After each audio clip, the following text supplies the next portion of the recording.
قال الله تعالى في كتابه الكريم من أحسن قولا ممن دعا إلى الله وعمل صالحا وقال إنني من المسلمين.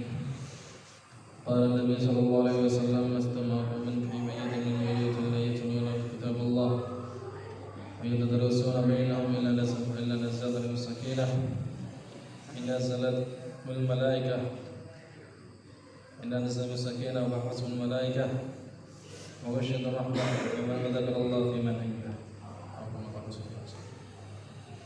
Alhamdulillah kepada Allah Subhanahu wa taala.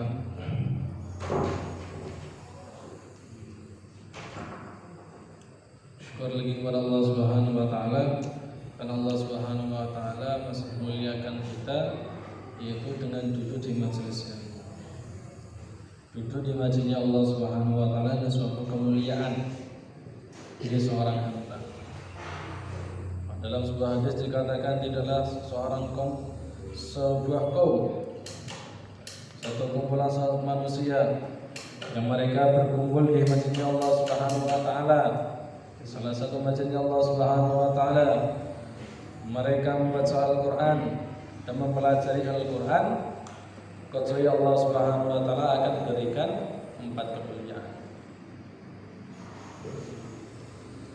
Pertama, Allah Subhanahu wa taala akan berikan turunnya sakinah dalam majelis itu. Dan Allah Subhanahu wa taala akan turunkan rahmat kepada ahli majelis itu. Turunkan sakinah, turunkan rahmat dari Allah Subhanahu wa taala. Allah Subhanahu wa taala akan memerintahkan para malaikat untuk mengelilingi majelis itu dengan sebuah shaf yang mana shafnya itu menjulang ke langit sampai ke arsy Allah Subhanahu wa taala. Kemudian yang keempat, Allah Subhanahu wa taala akan bangga-banggakan kita, sebutkan nama-nama kita dan orang-orang tua kita di hadapan para majelis yang mulia. Itu majelisnya para malaikat. Ini adalah fadilahnya orang yang mau duduk dalam majelis ini. Allah Subhanahu wa taala akan muliakan dia. Ini enggak hanya satu kemuliaan, tapi 4 kemuliaan. Dan masih ada banyak janji-janji Allah Subhanahu wa taala yang lain yang diberikan kepada orang yang mau duduk dalam majelis. Dari Allah Subhanahu wa taala, maka atas nikmat-nikmat kita bersyukur. Maka kita duduk di sini dalam majelis ini adalah maka kita niatkan bagaimana untuk memperbaiki iman kita. Bagaimana untuk memperbaiki syariat kita, baik dari ubudiyah, muamalah, muasyarah kita. Dan yang paling penting bagaimana kita memperbaiki muasyarah kita kepada Allah Subhanahu wa taala, keimanan kita kepada Allah Subhanahu wa taala. Maka insyaallah kita akan memulai masalah kita dengan bab tauhid dulu. Bismillahirrahmanirrahim. Kita berdoa. Bismillahirrahmanirrahim. Wassalatun إذا قيل لك وكيف تؤمن بالله والجواب إن الله تعالى أحد حي عليم قادر مريد سميع بصير متكلم باق خلاق رزاق رب ومالك بلا شريك ولا ضد ولا ند. Bismillahirrahmanirrahim. Masalah suatu pertanyaan. Idza qila, apabila dikatakan, ditanyakan kepada kamu, wa kaifa tu'minu billah, bagaimana kamu itu bisa beriman kepada Allah Subhanahu wa taala? Bagaimana caranya beriman kepada Allah? Maka fal jawabu innallaha ta'ala ahadun hayyun 'alimun qadirun muridun ila akhir. Maka jawabnya sungguhnya Allah Subhanahu wa taala dan yang maha satu, dan yang maha hidup, dan yang mengetahui, dan yang berkuasa, yang berkehendak, yang mendengar, yang melihat, dan yang maha berfirman. Ini Allah Subhanahu wa taala. Maka apabila kita ditanya seorang bagaimana iman kepada Allah, wujud kamu itu beriman kepada Allah itu bagaimana?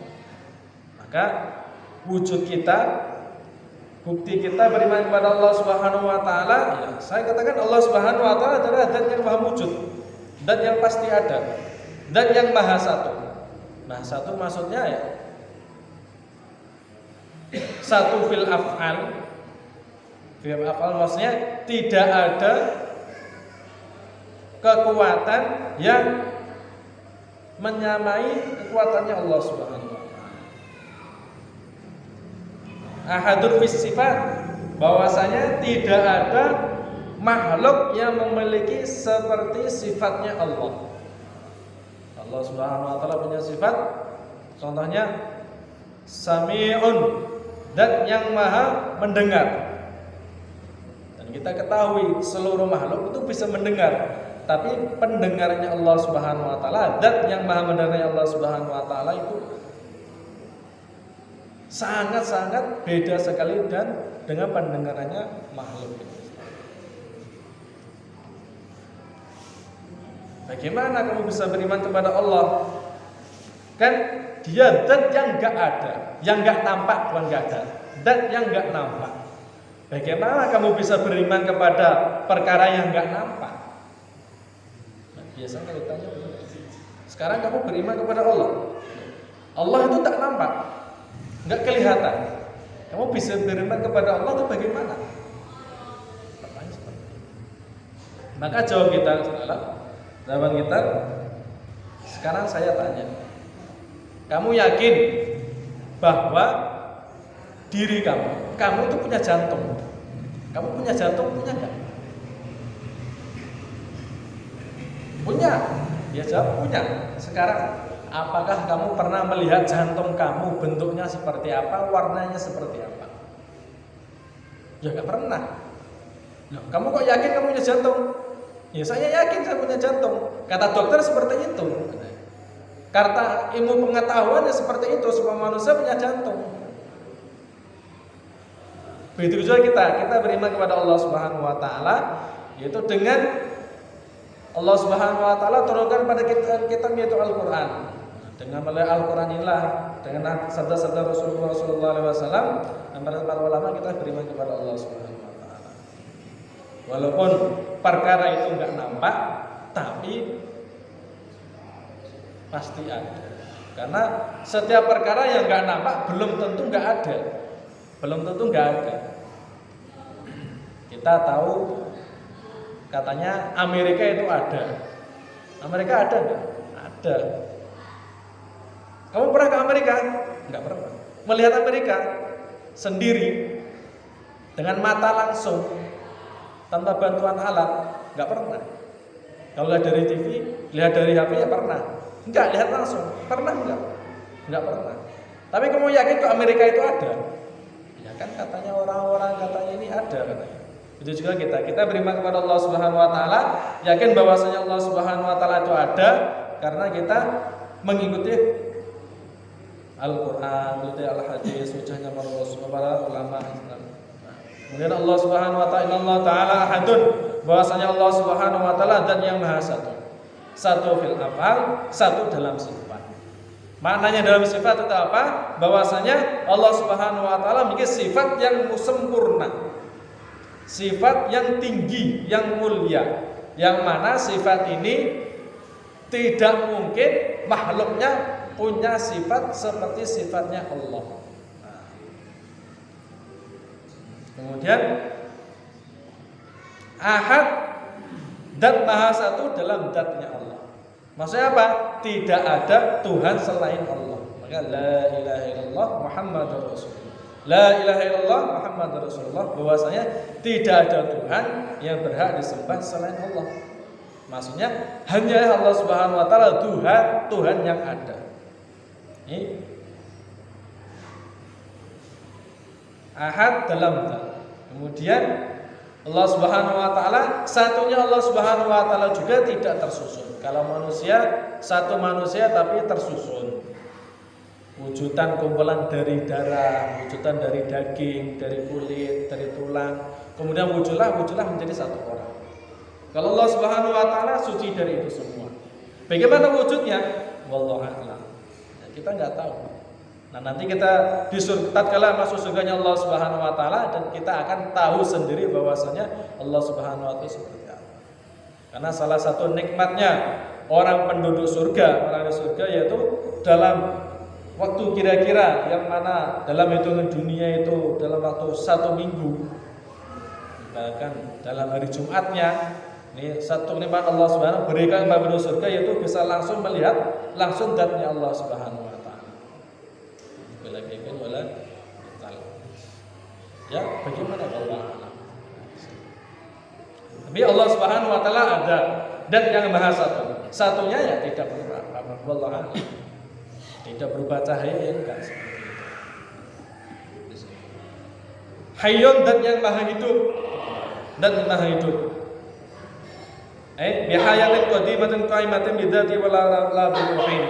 Yang mana hidupnya Allah Subhanahu wa taala sangat-sangat dulu. Sangat-sangat di zaman azali sana. Tidak ada permulaannya. Tidak ada permulaannya hidupnya Allah Subhanahu wa taala. La biruhin, begitu juga Allah Subhanahu wa taala hidup tidak perlu dengan roh. Karena roh itu adalah makhluk ciptaan Allah Subhanahu wa taala. Maka ya Tuhan tidak mungkin hidupnya itu dengan roh. Ya, kalau manusia bisa dikatakan hidup itu apabila ada rohnya. Allah Subhanahu wa taala enggak. Alimun bi'ilmin qadimin biqaimin bi'ilmin qadimin qaimin bidzat muhitun bil wajib wal jaz wal mustahil. Dan Allah Subhanahu wa taala dan yang Maha mengetahui seluruh perkara yang mungkin tidak mungkin. Allah Subhanahu wa taala mengetahui itu. Allah Subhanahu wa taala mengetahui itu. Maka kita harus yakin bahwasanya Allah Subhanahu wa taala ada. Dan kita yakin juga ahadun, bahwasanya tidak ada perkara yang bisa memberikan manfaat dan mudarat selain Allah Subhanahu wa taala. Tidak ada perkara yang bisa memberikan manfaat atau mudarat kecuali hanya Allah Subhanahu wa taala. Makhluk tidak bisa apa-apa. Nah, kalau ulama katakan, ya, sebagaimana dengan api. Api itu tidak bisa membakar. Yang membakar hanya Allah. Akan tapi karena Allah Subhanahu wa taala biasakan setiap ada api, kemudian Allah Subhanahu wa taala kirim yang namanya sifat membakar. Sehingga makhluk itu mengatakan ya api bisa membakar. Nah, pada hakikatnya api itu tidak bisa membakar. Yang membakar hanya Allah Subhanahu wa taala. Sama kalau memang api itu bisa membakar, maka ya otomatis Nabi Ibrahim alaihissalam sudah terbakar dengan kobaran api yang dibuat oleh Raja Namrud. Dibakar, Nabi Ibrahim itu dibakar enggak cuma 1 jam, 2 jam, 1 hari enggak, tapi 40 hari dibakar tidak terbakar sama sekali. Itu maknanya apa? Itu menunjukkan apa? Bahwasanya api itu tidak bisa membakar. Yang bisa membakar hanya Allah. Begitu juga perkara-perkara lain.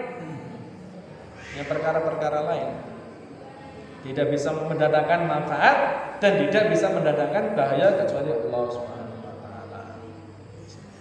Anda dengarkan sampai sini mungkin? Ada.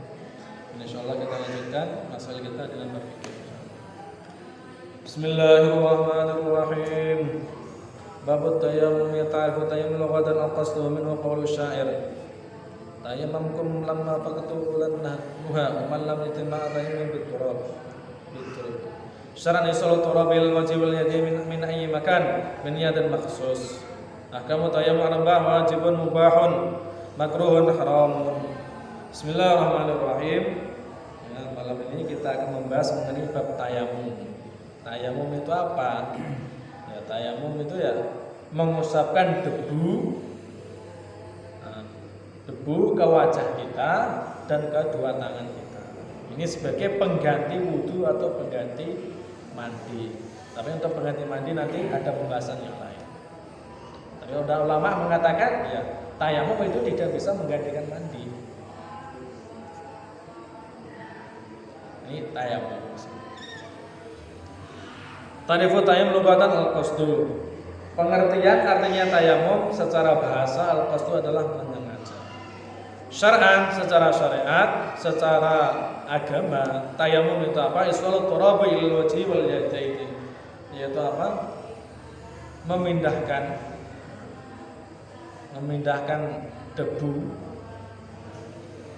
atau menyampaikan debu ke wajah kita, wal yadaini, dan kedua tangan kita. Diletakkan diusapkan ke dua tangan kita dan ke wajah kita. Ini namanya adalah min ayyi makanin, di setiap anggota, setiap tempat yang ada pada wajah dan tangan ini diusap dengan tayamum. Biniyatin makhsusah, dengan niat yang sudah ditentukan.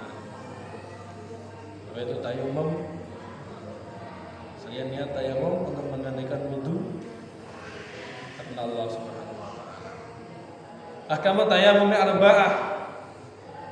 Adapun hukum-hukumnya tayamum ini hukumnya ada 4 macam. Al-awwal, yang pertama, wajibun adalah wajib idza khafa al-halak istimalil ma' wa idza faqadal ma' khisiyan. Pertama, hukumnya mengerjakan tayamum, hukumnya adalah wajib idza khafa al-halak istimalil ma', apabila ditakutkan akan mengalami kematian tatkala menggunakan air. Di sini, apabila menggunakan air dia akan mati, atau dia menggunakan air penyakitnya tambah parah. Maka di sini hukumnya wajib, nggak boleh berwudu. Wa idza faqadal ma'isiyan, dan apabila tidak ada air secara hissi, secara kasat mata memang nggak ada air, maka di sini boleh berwudu dengan tayamum. Asani, yang kedua, mubahun, hukumnya adalah mubah, apa-apa. Idza kana qadiran al-wudu' wa al-istimal ma' wa syira'ihi, walakin wajib yubah bi aksar bisamin mislin. Ini dia mampu untuk menggunakan air, dan dia mampu untuk menggunakan air atau untuk berwudu. Itu juga mampu untuk membeli air. Kan tapi karena dia enggak air, kemudian adapun air, tapi harus dengan membeli. Ada air tapi airnya harus beli. Nah, ini dia berwudu enggak apa-apa. Tatkala dia enggak ada air untuk berwudu, kemudian ada orang yang jualan air. Dengan harga yang standar. Standarnya berapa air itu?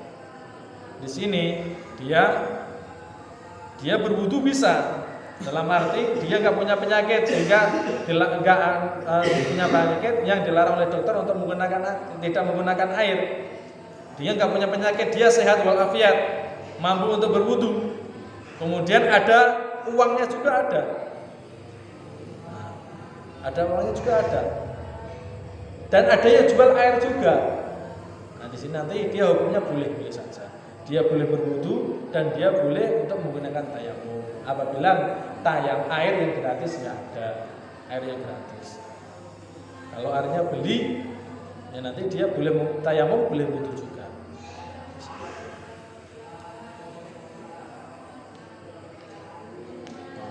Salah.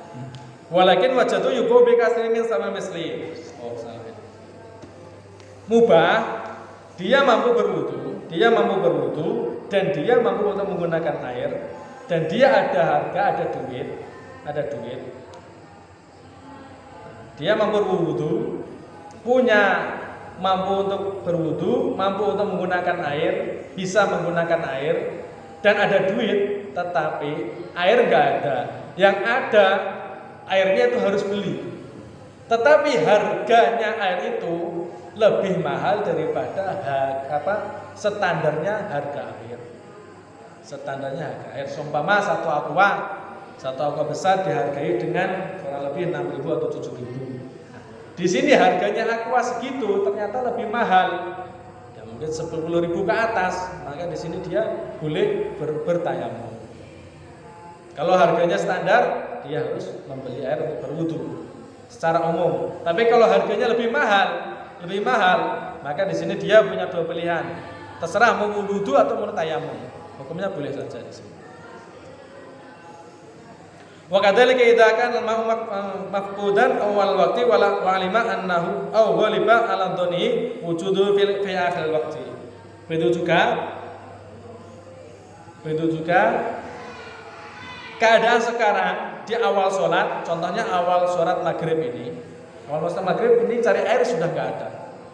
Tapi dia ada kemungkinan, kayak nanti ketika di akhir sholat maghrib, waktu akhir sudah mendekati waktu sholat isya, ini kemungkinannya ada air nanti.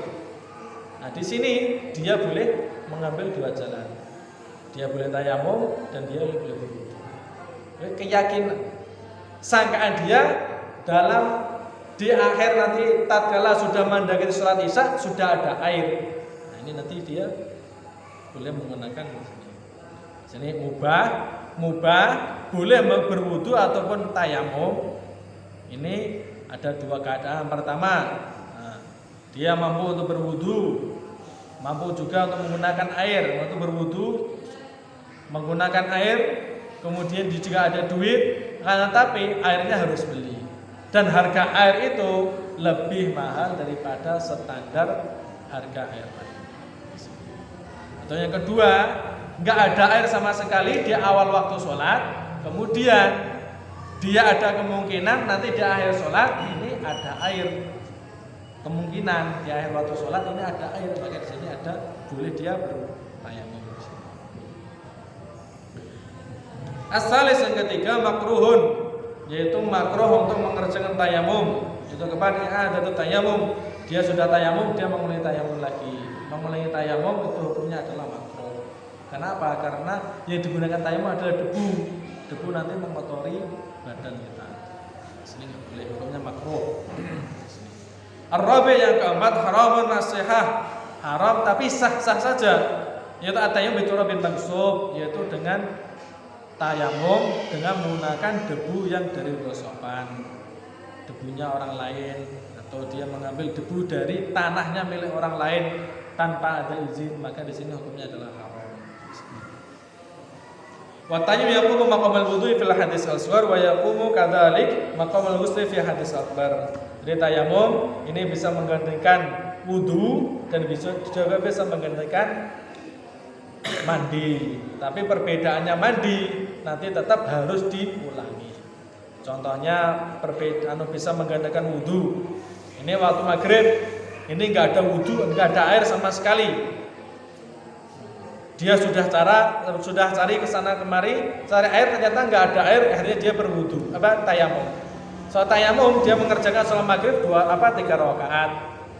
Maka nanti setelah dia sholat kemudian ada air atau apa, nanti sholat dia sudah sah. Dalam arti tidak perlu untuk mengulang. Ini tayamum yang sebagai pengganti wudu. Tapi kalau tayamum sebagai pengganti mandi, nanti ya tatkala dia mampu untuk menggunakan air, dalam arti mampu itu apa? Ya nek wis enek banyune, ya wis nek wis iso nganggo banyu. Maksudnya mampu seperti itu.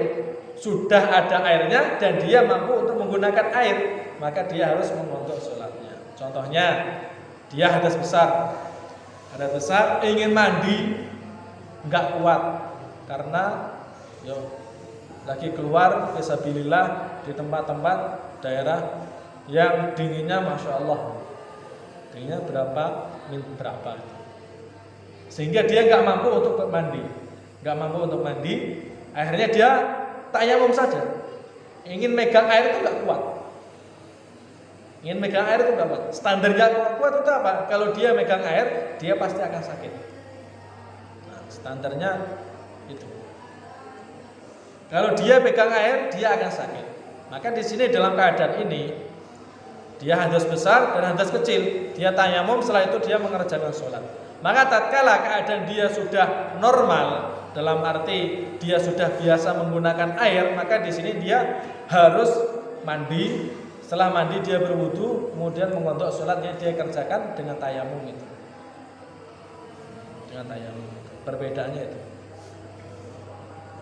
Nah kalau ada ulama mengatakan ya nggak sah. Dia menggunakan tayamum adalah lihurmatil waqti saja, yaitu untuk memuliakan mengerjakan sholat dikerjakan secara waktunya itu.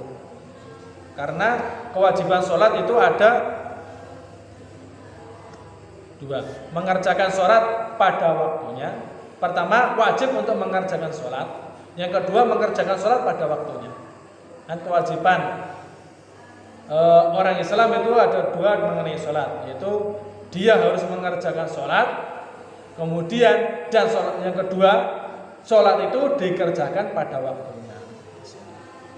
Maka di sini dikatakan enggak sebagai pengganti, dia mengerjakan sholat itu hanya diganti dengan tayamum. Ini mengenai tayamum. Asbabu tayamum, sebab-sebabnya orang itu boleh mengerjakan tayamum. Salah satu ada 3 fardul ma'i wal marad wal ihtiyaju ilaihi antasil hayawan muhtaram.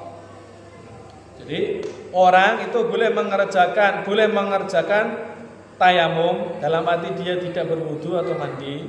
Itu ada 3 sebabnya. Pertama, fardul ma' tatkala memang sudah enggak ada air sama sekali. Fardul ma' enggak ada air secara syar'i. Baik secara kesat mata, secara zahirnya memang enggak ada air, sudah cari ke sana ke sini enggak ada air, atau secara syariat. Secara syariat itu apa? Ada air tapi dia tidak boleh menggunakan air. Contohnya orang sakit sama dokter, kamu divonis enggak boleh menggunakan air, enggak boleh bersentuhan dengan air. Di sini. Enggak boleh bersentuhan air. Kalau kamu bersentuhan dengan air, maka kamu tambah sakit. Ya, contohnya apa? Orang yang terkena penyakit luka bakar, itu kan memang nggak boleh kena air seperti itu. Makanya di sini fardul ma itu ada 2. Emang nggak ada air sama sekali secara kasat mata nggak ada, atau nggak ada air karena memang syariat. Secara syariat itu ada air tapi dia tidak bisa menggunakan air. Wal marad dan sakit. Wal ihtiyaju ilaihi atau hayawan muhtaram. Nah, kemudian ada air tetapi air itu sedikit, dia cukup untuk berwudu. Kemudian ada hewan yang kehausan. Muhtaram, hewan yang dimuliakan yang kehausan. Sedangkan ini pilih 2 mana? Ini kalau saya gunakan berwudu, ini ada hewan yang mati. Kalau saya gunakan berwudu, ada hewan yang mati. Maka air itu boleh diminumkan karena air, kemudian diganti dia enggak usah berwudu, kemudian tayamum saja, itu hukumnya boleh. Penjelasannya, awalan fardul ma' tatkala enggak ada air, ajiz an istimal ma', maksudnya dia tidak mampu untuk menggunakan air. Imma li faqdi hissiyan atau li faqdi syar'an. Baik dia enggak mampu untuk menggunakan air atau enggak bisa menggunakan air secara kasat mata, memang air itu enggak ada sama sekali, oleh faqdi syar'an, karena dia enggak mampu menggunakan air karena cara syariat ada air tapi dia tidak bisa menggunakan air, tidak boleh menggunakan air.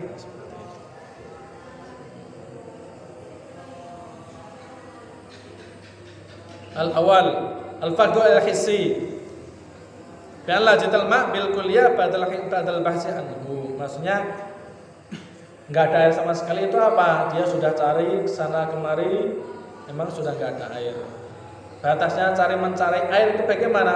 Sejauh pandangan dia harus saling ke sana, sebatas itu. Kemudian dari arah timur, barat, selatan, utara sudah cari arah sana sini, ternyata enggak ada air, nah, baru dia boleh menggunakan debu sebagai tayamum. Al-fardhu syar'i, enggak ada air sama sekali. Maksudnya apa? Awal wajadul ma' wal qiyadatu ila hawin muhtaram. Ada air tapi digunakan untuk diberikan kepada hewan yang dimuliakan. Nanti hewan dimuliakan itu apa? Nanti ada. Asani wajadu yubahu bi kasani misli. Ada air tapi dia harus beli. Ada air tapi air itu harus beli. Sedangkan harganya itu tidak harga standar, harganya lebih mahal. Mungkin harganya yang umumnya harga satu botol itu 6.000, kemudian dijual 15.000, maka di sini dia boleh menggunakan air. As-salis ketiga, wajadu wa kana bainu wa bainal ma'i mani'un kasabu'in. Ada air tapi dia tidak bisa untuk mendapatkan air itu. Baik ada beberapa halangan, mungkin diantaranya ada hewan buas atau mungkin ada perkara-perkaranya sehingga dia tidak bisa datang ke air. Ada air tapi dia tidak bisa untuk mengambil air itu nggak bisa. Ar-rabi' yang keempat, aw wajadahu walakin khafal marad mustima alaih. Ada air tapi dia takut kalau menggunakan air sakitnya tambah atau dia akan sakit. Dia tambah sakit atau dia tambah sakit. Salisan yang kedua, al-marad, ahkamu tayammum hal marad istalasah. Nah, di sini mengenai pengertian orang yang sakit itu boleh bertayamum. Nanti di sini ada 3 hukum di sini.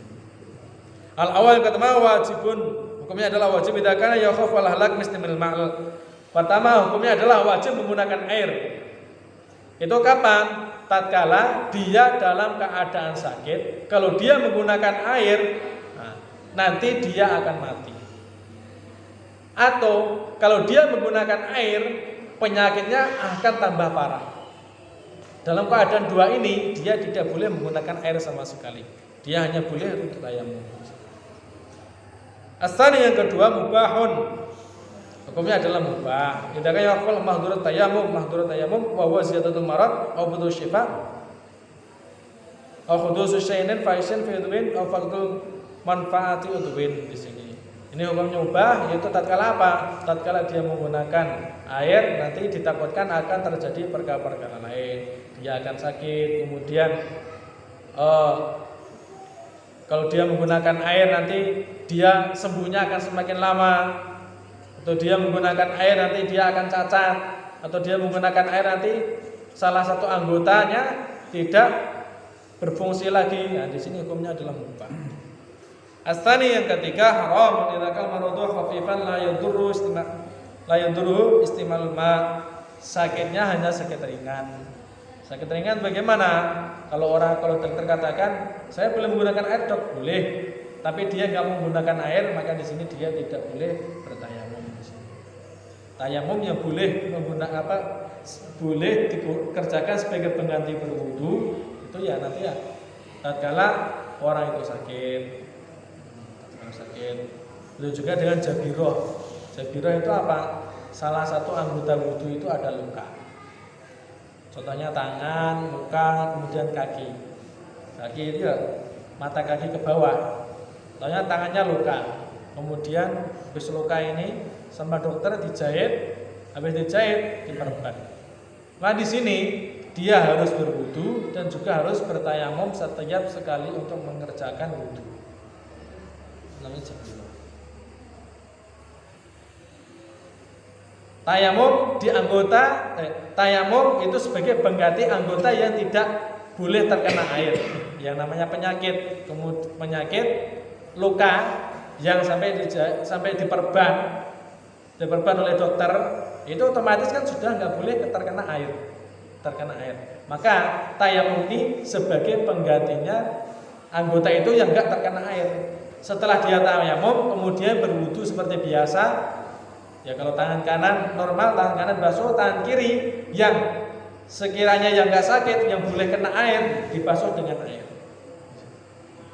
Dibasuh dengan air, bukan dan sebagainya, normal seperti itu. Ini namanya jabiroh. Itu keadaan orang-orang yang dia punya luka sehingga sama dokter itu berbeban, tatkala diperban dia nggak bisa menggunakan air di sini. Dan ini ada dua keadaan. Apabila diperbannya itu dalam keadaan berwudu, nanti ya dia nggak perlu mengulangi sholatnya. Tapi kalau tatkala dia diperban, dia batal, sudah berhadas kecil, kemudian diperban dulu, ya nanti tatkala selesai sembuh ya semua sholatnya harus dipotong. Sampai di sini. Yang namanya bab jabiroh itu sebagai anggota wudu yang diganti dengan tayamum. Sampai sini ada tayangan. Kalau wudu itu dengan air kan ada standar air suci dan tidak. Kalau tayamum itu apakah ada standar debu yang membolehkan? Kalau kadang mungkin ada kontaminasi dengan kotoran atau tidak. Ini mengenai debu yang suci. Debu yang suci nanti ya otomatis debu yang secara kasat mata itu ya suci. Maksudnya suci itu apa ya? Ya namanya kita kan nggak bisa mengetahui. Oh ini standar suci enggak? Yang itu ya sejelas Yang debu itu ya yang jelas, yang sampingnya atau yang debu itu tidak menempel pada perkara-perkara yang najis. Perkara-perkara yang najis. Kalau orang dulu mungkin kan ada namanya gedek, gedeknya biasanya diolesi oleh teletong gitu. Kemudian ambil debu di gedek itu ya hukumnya nggak boleh.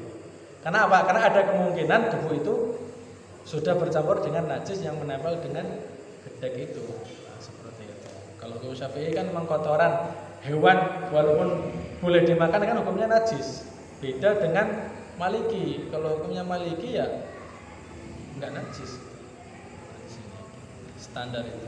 Yang kita lihat yang penting ada tembok sekiranya tembok sekitarnya itu enggak ada najis ya insyaallah tembok yang debu yang ada di tembok itu ya berarti insyaallah suci seperti itu. Kalau debunya di situ kan nampak tidak boleh bisa.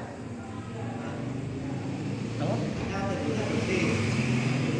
Kalau bersih ya namanya nggak ada debu. Cari di tanah tuh. Tanah bisa di tanah atau di tembok biasa kan bisa. Kalau ini ya, ada biasanya. Itu aja kayak pembahasan mengenai tayamum di pesawat dulu. Tayamum pesawat hukumnya gimana? Ya hukumnya nggak sah. Pesawat itu bersih loh, nggak ada debu. Ya nggak mungkin pesawat berdebu. Pesawat berdebu ya nggak laku. Kalau kita lagi sholat sudah tayamum, sudah ada air, sudah tayamum sholat. Lalu ada hujan, itu sholatnya batal atau ganti? Batalan bagaimana? Nah ini mengenai nanti ada perkara-perkara yang membatalkan tayamum. Perkara-perkara yang membatalkan tayamum yaitu nanti diantaranya ya ada air. Dia sudah tayamum, sudah cari ke sana ke sini, lari, sudah. Wah, insyaallah sudah nggak ada air sama sekali. Kemudian tayamum, takbir Allahu Akbar, tiba-tiba hujan. Tayamum batal, harus dia berwudu dengan air. Nah, kecuali dia selesai sholat baru hujan, nanti ya berarti sholatnya sah saja. Tapi kalau dia sholat menggunakan tayamum di tengah-tengah sholat mau salam sudah hujan ya sholatnya batal. Karena tayamumnya batal. Batal berarti sholatnya nggak sah ya sudah harus diganti dengan berwudu dengan air. Ada tanyakan lagi mungkin? Untuk tayamum yang luka tadi. Macam kira. Menanyakan ini tayamum dulu baru wudu ya. Jadi untuk mengenai masalah jabiro, maksudnya ada anggota badan, anggota wudu itu terkena luka. Yang mana terkena luka otomatis kalau berwudu, apalagi lukanya parah, kalau berwudu otomatis kan nggak kena air. Maka di sini harus diganti dengan tayamum. Maka bagaimana? Apakah tayamum dulu atau berwudu dulu? Kalau dalam kitab itu biasanya wudu dulu baru tayamum. Wudu dulu tayamum. Tapi ada ulama yang membolehkan ya tayamum dulu baru wudu. Kalau wudu dulu baru tayamum ya nanti tambah kotor badannya. Yang namanya debu diusapkan ke muka ya kotor. Maka di sini ulama katakan ya tayamum dulu, ya prakteknya tayamum dulu baru berwudu. Tayamum itu semua. Kalau misalnya lukanya di tangan, Tetap muka sama tangan dikerjakan. Tayamumnya komplit, tayamum komplit, wudunya juga komplit. Cuma wudu perbedaannya ya perbedaannya kalau wudu ya bagian yang luka nggak dibasuh dengan air. Kalau tayamum nanti perbannya itu atas perbannya harus diusap dengan debu itu. Perbannya, soalnya perbannya di lengannya, lengannya luka, mungkin wallah alam kenapa. Akhirnya sama dokter dijahit, kemudian diperban. Setelah itu dia tayamum awal, tayamum usap mukanya, usap kedua tangannya. Nah, baik yang diperban maupun tidak diperban semuanya harus kena usap debu itu. Setelah itu dia baru berwudu. Wudu dengan sempurna kecuali bagian yang lukanya itu nggak perlu kena air nggak apa-apa. Karena sudah diganti dengan tayamum. Nah, tetapi ini ada dua pembahasan tadi. Kalau dia diperban dalam keadaan suci, maka nanti ya pembahasannya dia tidak perlu mengulangi sholat. Tidak perlu mengulangi sholat. Kalau nggak dalam keadaan suci, nanti dia harus mengulangi sholatnya. Kita tanyakan lagi mungkin. seandainya ada orang yang sakit parah, uang Dia udah ada satu untuk berwudu. Kan untuk tayamum aja dia nggak mampu untuk menggerakkan tangan itu gimana? Di sini mengenai orang-orang tua renta, orang tua renta yang mana dia tidak bisa buat apa-apa. Wudu nggak bisa, tayamum nggak bisa. Ini bagaimana caranya? Ya caranya sholat langsung aja tanpa wudu dan tanpa tayamum. Karena apa? Karena salah satu syaratnya wudu sama syarat tayamum ada qasdun. Qasdun itu sengaja. Sengaja itu yang mengerjakan orang itu sendiri, ada kesengajaan, bukan dikerjakan ditolong orang lain. Maka ditayamumkan orang lain hukumnya nggak sah. Tuh, diwudukan orang lain hukumnya nggak sah, kecuali mayat diwudukan. Karena apa? Mayat nggak bisa wudu sendiri. Kalau mayat wudu sendiri ya menakutkan. Makanya kalau mayat diwudukan. Kalau orang hidup diwudukan, dia diwudukan, ditayamumkan, nanti ya tayamum wudunya nggak sah. Karena apa? Karena dia masih hidup di sini. Karena apa? Karena salah satu syaratnya wudu dan tayamum itu ada qasdun, ada sengaja memindah debu ke tangan dia sendiri atau sengaja memindah air ke anggota wudu dia. Kalau memang ada orang tua renta nggak bisa berwudu, tayamum ya solo sholat aja. Kalau sholat duduk nggak bisa ya sholat dengan terlentang baring secara isyarat kepalanya. Kalau gerakan kepalanya saja nggak bisa ya dengan isyarat mata, sholat dengan isyarat mata. Karena kewajiban sholat itu sampai dia memang nggak sadarkan diri. Kalau orang nggak sadarkan diri berarti ya baru akil, berarti ya baru dia nggak ada kewajiban sholat. Kalau dia sadar cuma dia nggak bisa apa-apa ya berarti ya dia harus sholat walaupun hanya dengan isyarat mata.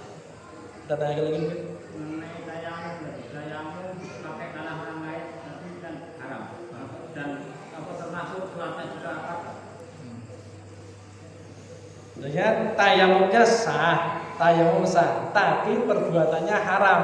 Kenapa haram? Karena menggunakan tanahnya orang lain atau debunya orang lain. Kecuali ulima ridho, kecuali ya walaupun dia menggunakan debunya orang lain, masa digunakan untuk wudu, apa untuk tayamum nggak boleh, maka di sini ya hukumnya berarti nggak apa-apa. Di sini haram itu kalau dia diyakini bahwasanya orang tanahnya orang digunakan bertayamum, kalau orang itu lihat dia nggak ikhlas harus bayar. Kalau orang itu kalau dia disangka, insya Allah ridho lah, orangnya itu ridho, berarti ya hukumnya nggak apa-apa. Salatnya nggak apa-apa. Ada yang lagi mungkin sampai sini? Kami insyaallah. Semoga Allah Subhanahu wa taala berkahi. Amin. Kita sehingga kita mampu mengamalkan dan menyampaikan. Subhanallah wa bihamdihi subhanallah.